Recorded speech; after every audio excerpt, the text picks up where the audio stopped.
All right, so we're on to the next sheet for today. Once you finish the previous one, make sure that has your name put on it and you're ready to turn it in as proof of your work. And then we're moving on into 1 point perspective in a small room. It is really important that you guys make sure that you are following these little illustrations. They will truly help guide you. Starting off with this large X, you see anything in gray is telling you that those are lines that will not necessarily stay. They're lines to help guide you, some of which will be traced later, some of which will be erased later. So when you see gray, think about ways to make sure that you draw it a little bit lighter if you can, okay? So the very first one here, you're gonna see a large X. That's gonna show the corners of the room. A room does not always have to go from corner to corner, so we're gonna show variations later on, but just know that that's just this particular illustration. Next one we move on, you've got actually some of those corner lines done, but you've got a nice straight drawn with the ruler square, and then crossing over where the center was is your vanishing point. So the vanishing point stayed, but these lines were erased right inside of there. And these lines were actually drawn in as the corners of space. Now starting over here, you're gonna go ahead and draw the door. The door is nothing more than a nice vertical line connected with an orthogonal over to our vanishing point. That goes in here, followed by a nice vertical line, and you're all set with that door frame. Now adding some depth into the door, adding some little bit more detail is really important. So you've got one more line which is exactly the same way. You're going to go ahead and draw one slightly inside or outside of it.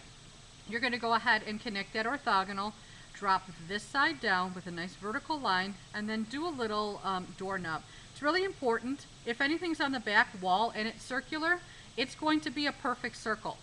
But as you're looking on the side walls, because of the way these things vanish away from us, they get smaller, you're going to turn circles into ovals. So it's no longer going to be so circular, it's going to be more ovular, okay? So do keep that in mind, definitely.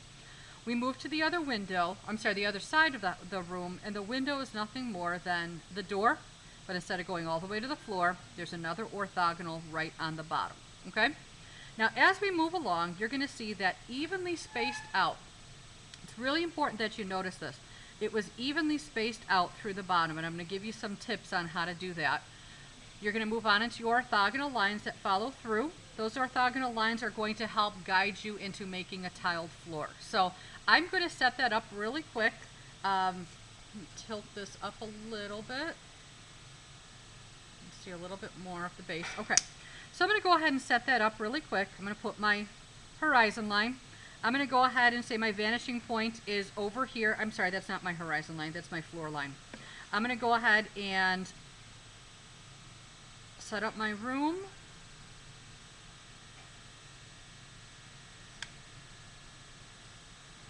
Please excuse the crudeness of this because it's really crude.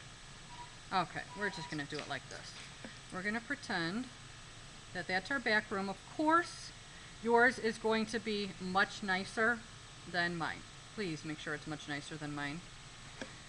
Notice I'm kind of measuring.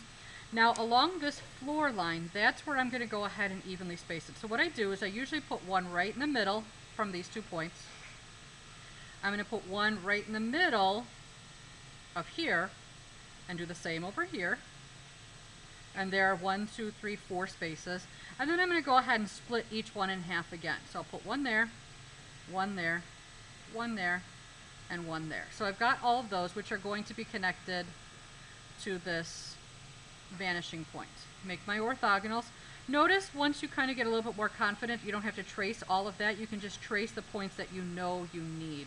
So kind of try to be a little bit conscious of that so that as you're going, you can help save yourself a little bit of time, a little bit of work with that.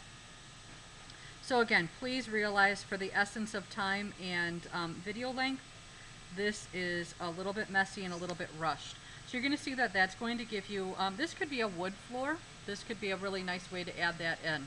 And then finally, from corner to corner, we're going to go ahead and put a very light line.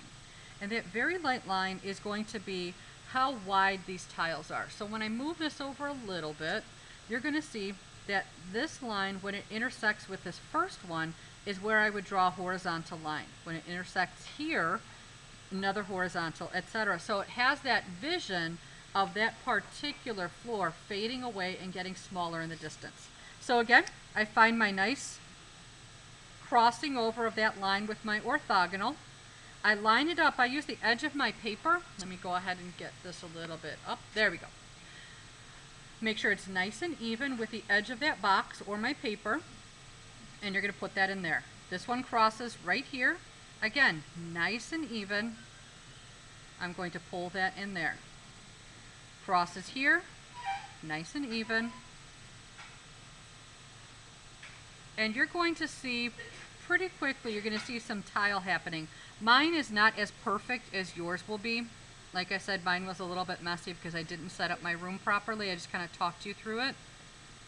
But again, I look at each passing orthogonal end line, and wherever they intersect, that's where I cross it over, okay? I should have kept going over here, but you get the picture, okay? So you get the picture, that's what happens. This is the very last one.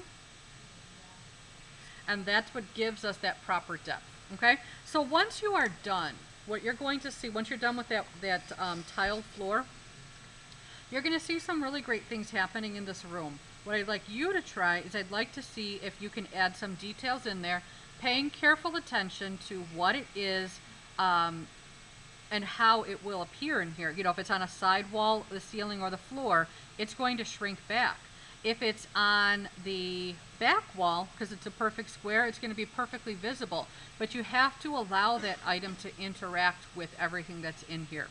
Think about things like adding a skylight in here. You know, what would that skylight look like if I added it in here? How would I add that depth that makes it look like it's a skylight? Maybe I'd put a little airplane or some clouds. Would I put a picture over there? Would there another window with something happening? Can you challenge yourself and put something like a table? Because some of you guys have done perspective drawings and can add different things in here that are pretty accurate. So definitely make sure that this is completely done. You should have all, what do you have, 8, 9, 10, 11 of these squares looked at.